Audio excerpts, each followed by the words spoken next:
नजर सब पर। नमस्कार, मैं हूँ दीप्ति शर्मा और आप सभी का स्वागत करती हूँ थर्ड आई न्यूज नेटवर्क में। आइए सीधे रुख करते हैं अभी तक की 10 बड़ी खबरों का।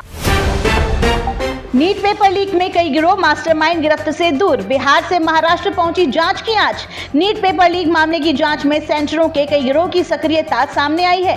इसमें सिकंदर प्रसाद यादवेंदु से लेकर आयुष कुमार, अखिलेश कुमार, बिट्टू कुमार, अमित आनंद, डॉक्टर शिव कुमार और उनके पिता समेत 12 अन्य लोग बिहार की आर्थिक अपराध इकाई के जांच के दायरे में हैं।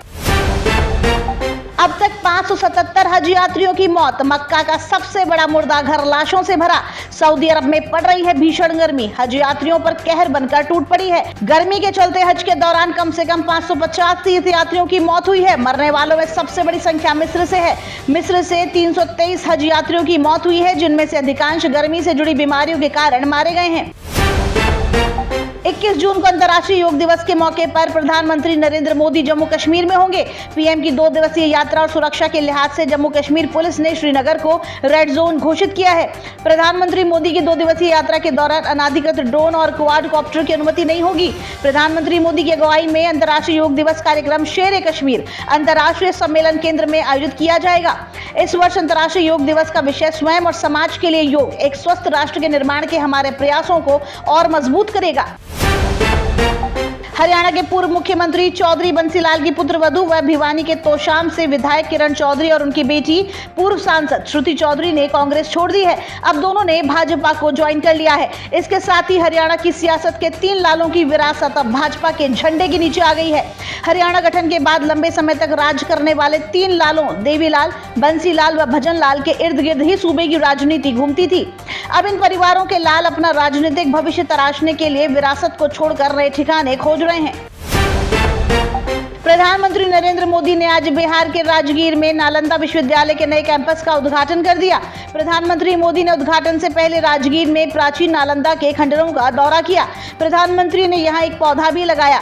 विश्वविद्यालय के नए परिसर का उद्घाटन करने के बाद प्रधानमंत्री ने इस अवसर पर आयोजित कार्यक्रम को भी संबोधित किया। उन्होंने कहा, नालंदा सत्य का उद्घोष है कि आग की लपटों में पुस्तकें भले ही जल जाएं, लेकिन आग की लपटें ज्ञान को नहीं मिटा सकती हैं। बिहार में एक और पुल उद्घाटन से पहले ही नदी में समा गया।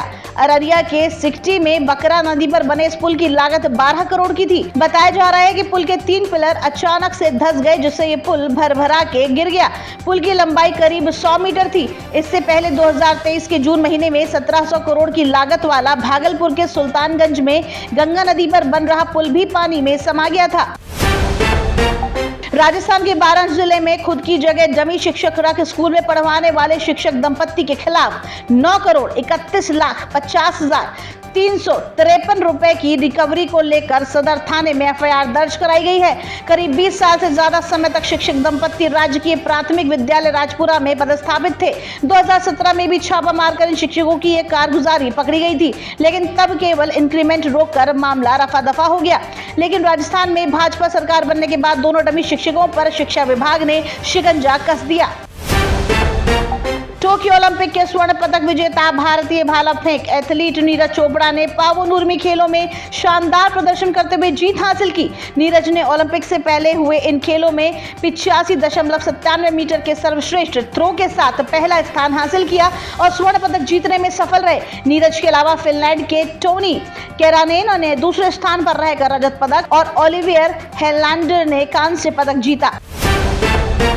भीषण गर्मी से जूझ रहे उत्तर भारत को लू से जल्द राहत मिल सकती है। गुरुवार से एक नया पश्चिमी विक्षोभ उत्तर पश्चिम भारत की ओर बढ़ सकता है। इससे लू की तीव्रता में धीरे धीरे कमी आने की संभावना है। हालांकि बुधवार को लू से भीषण लू की स्थिति जारी रहेगी। बंगाली अभिनेत्री ऋतुपर्णा सेन गुप्ता बुधवार को प्रवर्तन निदेशालय के सामने पेश हुई। वे करोड़ रुपए के राशन वितरण घोटाले की जांच चल रही ईडी के कोलकाता स्थित कार्यालय में पहुंची। इस पूरे मामले में एक अधिकारी ने पीटीआई को बताया कि अभिनेत्री से उनके बैंक संबंधित कुछ दस्तावेजों को पेश करने के लिए ईडी की ओर से कहा गया है। तो ये थी अभी तक की 10 बड़ी खबरें। देश विदेश की ताजा तरीन खबरों के लिए जुड़े रहिए थर्ड आई न्यूज नेटवर्क के साथ। नजर सब पर। नजर सब पर।